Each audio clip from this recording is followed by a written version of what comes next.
Imagine o primeiro ser humano que derramou sangue na terra. Não em uma guerra, nem por acidente, mas por inveja, por raiva, por não saber lidar com o silêncio de Deus. Caim. O nome dele ainda ecoa como um trovão sombrio nas páginas da Bíblia. Mas há um mistério que poucos se atrevem a explorar. O que aconteceu com Caim depois da marca, depois da maldição? E mais ainda, como realmente foi sua morte? Neste vídeo, vamos caminhar pelas veredas esquecidas das Escrituras, vasculhar textos apócrifos, mergulhar em tradições antigas e trazer à luz teorias proibidas, segredos da Bíblia e curiosidades bíblicas que revelam um detalhe esquecido, um erro trágico que pode ter selado o destino de Caim de forma totalmente inesperada. Você já ouviu falar da marca de Caim, mas sabia que ela não foi um castigo, e sim uma proteção? E se eu te disser que o fim de Caim pode ter vindo das mãos de um descendente seu, numa cena que parece saída de um filme de tragédia bíblica? Estamos prestes a descobrir que, por trás da história do primeiro assassino, há muito mais do que condenação. Há um espelho que reflete as escolhas humanas até hoje. Então, se você sente que carrega culpas antigas, se já enfrentou rejeição ou se teme repetir os erros de quem veio antes de você, esse vídeo é para você. Vem comigo desvendar os mistérios bíblicos, o ciclo da violência, e refletir como a história proibida da Bíblia pode transformar o seu presente. Já deixa o like, se inscreve no canal, ativa o sininho, e prepare-se para descobrir como Caim realmente morreu. E por que isso muda tudo? Na vastidão silenciosa do início do mundo, um nome se destacou como sombra na história da humanidade. Caim. O primeiro filho nascido de Adão e Eva, o primeiro homem a conhecer o peso de um crime, e não qualquer crime, mas o assassinato de seu próprio irmão. Ao cometer esse ato, Caim se torna mais do que um personagem. Ele encarna o nascimento do ciclo da violência. E é aqui que começa uma jornada marcada por dor, silêncio divino e um destino selado por uma sentença única, a maldição de Caim. Deus, ao confrontar Caim, não apenas o expulsa, ele o amaldiçoa. Mas, curiosamente, não o condena à morte. Pelo contrário, Deus coloca uma marca em Caim, um sinal misterioso, para que ninguém o mate. Condenado a vagar, sim, mas intocável. Aqui surge um paradoxo profundo. O primeiro assassino da Bíblia se torna também o primeiro homem protegido diretamente por Deus, mesmo após um pecado tão grave. O que isso revela sobre justiça, misericórdia e o juízo divino? Ao longo dos séculos, a marca de Caim se tornou objeto de infinitas discussões. Seria um símbolo visível, um sinal espiritual ou algo mais profundo que transformava sua essência? A verdade é que esse selo o fez um andarilho, um forasteiro sem descanso. A Bíblia oculta e até mesmo textos apócrifos sugerem que havia algo diferente em Caim, como se ele carregasse um destino além da compreensão humana. Ele era ao mesmo tempo um alerta e um mistério ambulante. E então, a pergunta ecoa como um sussurro entre as páginas da história proibida da Bíblia. Se Caim foi condenado a vagar, então como Caim morreu? Essa é a ferida que nunca cicatrizou, o enigma que nos convida a olhar além da superfície. Porque talvez entender o que aconteceu com Caim seja também entender a natureza do pecado, da culpa e até mesmo da redenção. E isso nos leva ao estopim de tudo, o assassinato de Abel.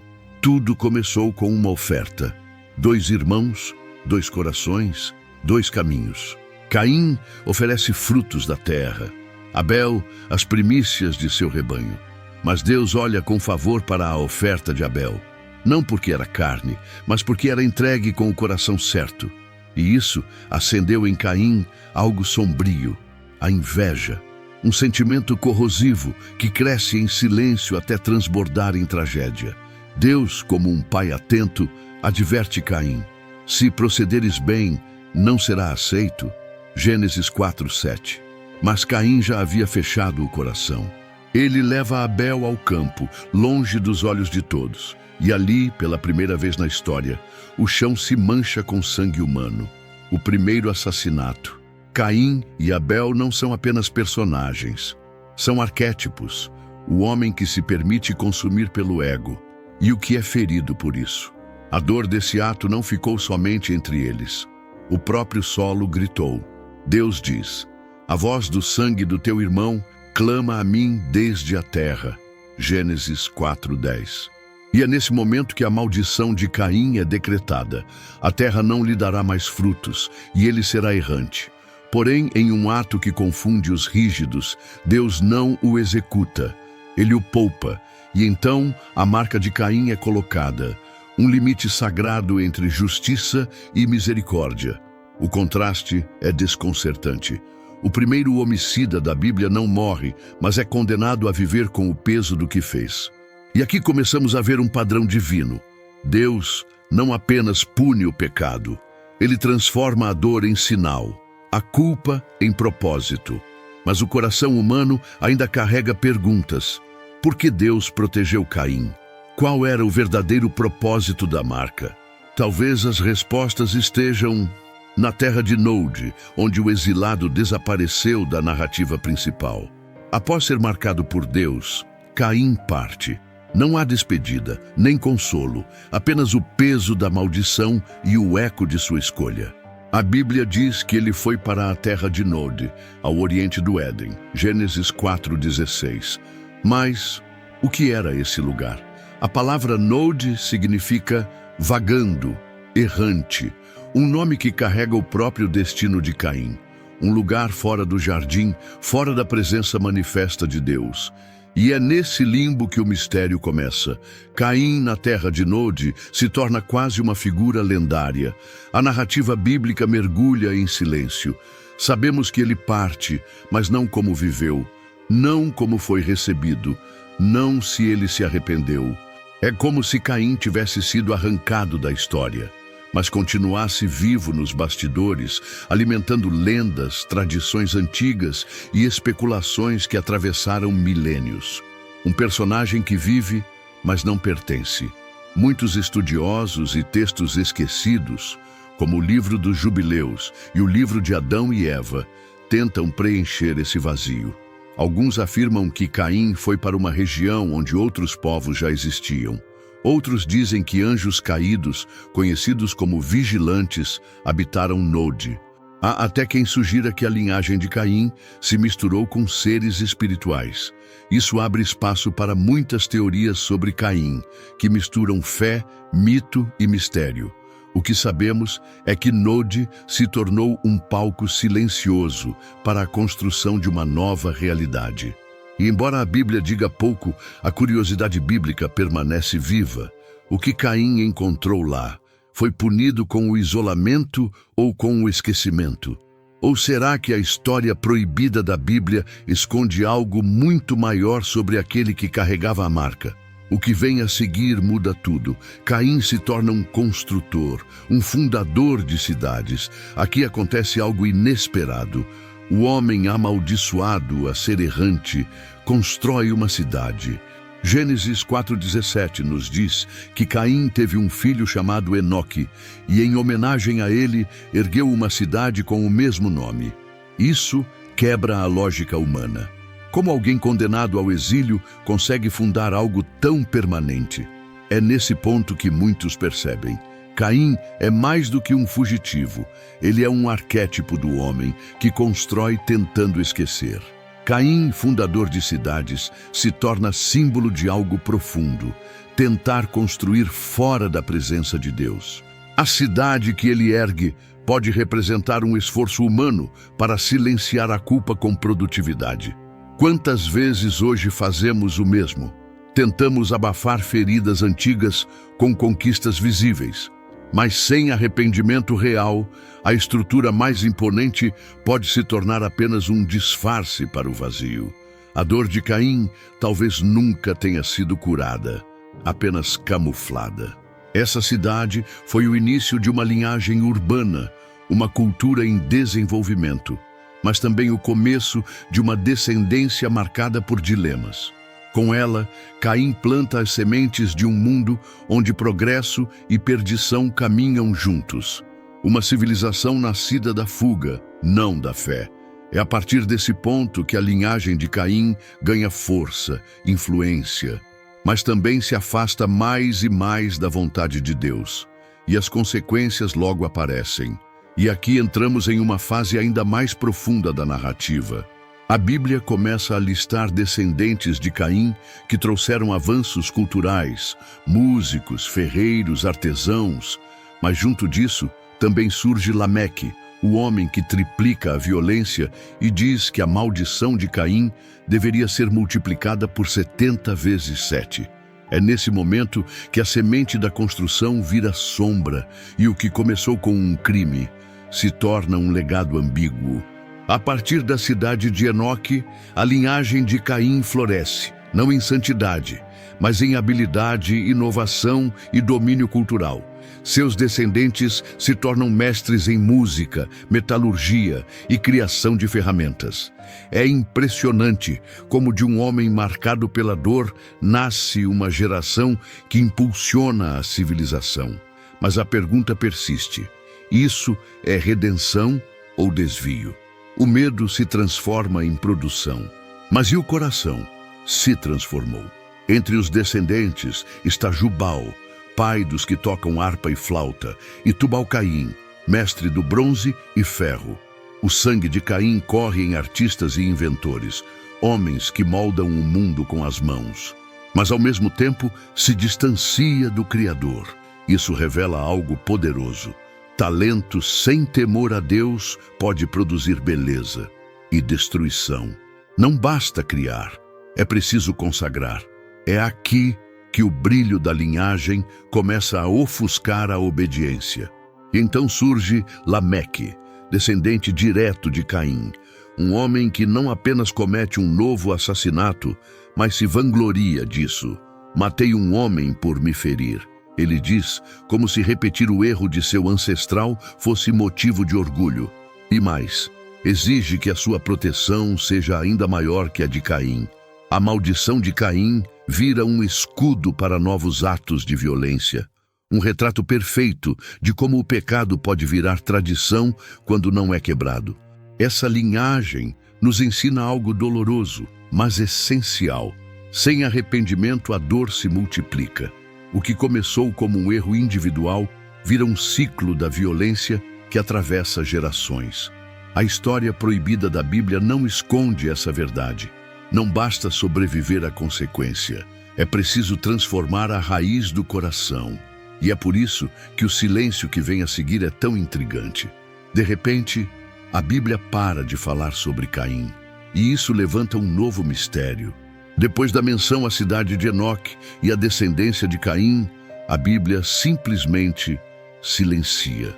Não há registro de sua velhice, nem de sua morte, nem de um possível arrependimento. O homem que protagonizou o primeiro crime da humanidade desaparece das páginas sagradas sem aviso. Isso, por si só, é um mistério e um convite à reflexão. Porque quando a Bíblia se cala, os mistérios bíblicos começam a falar. É intrigante. Deus marca Caim para que ninguém o mate, mas não diz quanto tempo ele viveria. Teria ele vivido séculos, como os patriarcas, ou teria sido retirado da terra de forma sobrenatural? Essa ausência de informações levanta teorias sobre Caim que os textos oficiais não abordam. Seria ele um símbolo do pecado que nunca morre, mas vagueia? Ou teria sido apagado da história como sinal de que o mal não deve ser glorificado? Essa omissão da morte de Caim se torna ainda mais poderosa quando contrastada com o registro detalhado da morte de tantos outros. Mesmo os ímpios têm seus fins registrados. Mas Caim, não. Ele vira um fantasma espiritual, uma ferida aberta na narrativa. E talvez isso não seja acidental. Talvez o que a Bíblia está nos mostrando é que o primeiro pecado não foi apenas um ato isolado, mas uma sombra que ainda caminha entre nós. Esse vazio é o que leva estudiosos a buscarem respostas em outras fontes. textos apócrifos, tradições antigas, a Bíblia oculta. Porque a ausência de uma morte oficial abre espaço para muitas perguntas e possíveis revelações. E é exatamente isso que veremos agora. O que os livros esquecidos dizem sobre o fim de Caim. Prepare-se para mergulhar no que foi escondido e talvez, finalmente, entender como Caim realmente morreu. Quando a Bíblia silencia, os textos apócrifos começam a sussurrar, e o que eles dizem sobre Caim muda tudo. No livro dos Jubileus, por exemplo, somos apresentados a detalhes ausentes do Gênesis, incluindo a geografia espiritual da terra de Nod e a expansão dos descendentes de Caim. Já no livro de Adão e Eva, descobrimos lamentos profundos dos primeiros pais pela perda de seus filhos e pistas de que Caim viveu isolado, mas não sozinho. Outras tradições antigas, como as judaicas e islâmicas, também lançam luz sobre esse enigma. Algumas fontes rabínicas dizem que Caim teria sido atacado por criaturas selvagens ou que teria vivido em constante temor, sendo perseguido por sua culpa até o fim. No Islã, é dito que ele tentou se esconder, mas sua alma carregava a marca. Já em tradições gnósticas, ele é retratado como um símbolo do conhecimento corrompido, um portador do poder sem sabedoria. Essas interpretações revelam algo essencial. O mistério de Caim ultrapassa o literal. Ele se torna um espelho simbólico para o ser humano que tenta fugir das consequências sem mudar o coração. A marca de Caim, nessas tradições, é menos física e mais espiritual. Um fardo interior que nenhum lugar do mundo pode aliviar. E é nesse vácuo de certezas que surge a teoria mais curiosa e impactante de todas: a possível morte acidental de Caim pelas mãos de Lameque. Essa história não está nos livros canônicos, mas aparece em fontes paralelas e carrega um peso simbólico tão forte que muitos acreditam que ela deveria estar nas Escrituras. Imagine, Caim, o primeiro assassino, sendo morto por um de seus descendentes sem intenção, mas como resultado direto da violência que ele mesmo começou. Um detalhe escondido, mas que carrega uma ironia divina. É hora de conhecermos essa versão esquecida e refletirmos sobre o que ela significa. Entre as muitas teorias sobre Caim, uma das mais surpreendentes vem de textos apócrifos e tradições judaicas antigas. Segundo esses relatos, Lameque, descendente direto de Caim, era um caçador. Já idoso e com a visão enfraquecida, ele sai ao campo com seu filho, que o guia. Ao ver um vulto entre as árvores, o jovem acredita ser um animal selvagem. Lameque atira sua flecha, mas ao se aproximar, descobre que matou um homem. Era Caim. Essa narrativa é chocante porque carrega uma ironia brutal e simbólica. Caim, o primeiro assassino, morre sem querer pelas mãos de sua própria linhagem. O ciclo começa e termina na mesma família. O pai da violência, morto por aquilo que ensinou, mesmo sem palavras. O detalhe mais profundo é que Lameque, ao perceber o que fez, entra em desespero e acaba matando seu próprio filho por acidente. Uma tragédia que carrega o eco do primeiro crime. Essa versão, mesmo fora do cânon, tem uma força impressionante. Ela não apenas dá um desfecho à morte de Caim, mas também revela uma justiça poética, o criador da violência sendo vencido por ela. Não por vingança, mas por descuido, por repetição. E isso nos ensina algo muito sério. Quando não quebramos ciclos, eles nos engolem. A história proibida da Bíblia parece gritar aqui: o que você começar vai ecoar nos seus filhos. Curiosamente, essa versão também destaca a dor de Lameque, que cita a maldição de Caim como algo que se multiplica em sua vida. Se 7 vezes será vingado Caim, então Lameque 70 vezes 7. Gênesis 4:24. Ele diz isso com medo, talvez vergonha. O que era teoria se tornou realidade. E com isso surgem novas perguntas. Teria sido esse o juízo final sobre Caim? ou apenas mais uma lição divina para alertar o coração humano? A possível morte de Caim pelas mãos de Lameque carrega mais do que um fim narrativo. Ela carrega uma mensagem espiritual profunda. Aquele que abriu a porta da violência teve seu fim marcado por ela. Mas o mais marcante é que não foi por vingança, foi por acidente. E isso nos força a pensar. A justiça divina é sempre clara ou às vezes se manifesta em ironias silenciosas. Será que há profecias escondidas nesse desfecho? Se o assassinato de Abel foi intencional, a morte de Caim foi involuntária e ainda assim carregada de significado. Deus poupou Caim da vingança dos homens, mas não o protegeu do efeito dominó que ele mesmo criou. O ciclo da violência não foi rompido, apenas adiado. A marca de Caim não o salvou do destino que construiu com as próprias mãos. E talvez essa seja a maior lição. O que não é transformado se repete. Aqui, a Bíblia nos convida a olhar além dos fatos. Lameque repete Caim. O medo substitui o arrependimento. E a maldição se multiplica porque ninguém ousa interromper o ciclo. Isso nos traz para a vida real. Quantas famílias repetem dores não curadas? Quantas gerações colhem os frutos amargos do que não foi confessado? A história de Caim é mais do que um relato antigo. É um espelho espiritual que revela nossas próprias escolhas diárias. Seria esse o verdadeiro propósito da narrativa? Mostrar que o mal, quando não enfrentado, volta para casa? Que o sangue clama não apenas por justiça, mas por mudança? A Bíblia oculta essas respostas ou nos entrega nas entrelinhas. O fim de Caim é uma ironia, sim, mas também pode ser um aviso profético. E se isso for verdade, o que essa história ainda está tentando nos dizer hoje? Vamos descobrir na próxima e última etapa dessa jornada. Mesmo depois de milhares de anos, o nome Caim ainda carrega peso. Ele não é apenas o primeiro assassino. É o símbolo vivo do que acontece quando deixamos o pecado dominar. Mas sua história não é só sobre crime. É sobre consequência, silêncio e a oportunidade não aproveitada de arrependimento. O mais triste talvez seja isso. Caim teve chance de ouvir a voz de Deus, mas escolheu o orgulho. E isso ecoa até hoje. Como Caim morreu? Talvez nunca saibamos com certeza. Mas o que importa mesmo é como ele viveu depois da queda. O que fez com o tempo que Deus lhe deu. E isso nos confronta, porque muitos de nós também carregamos marcas, algumas visíveis, outras invisíveis.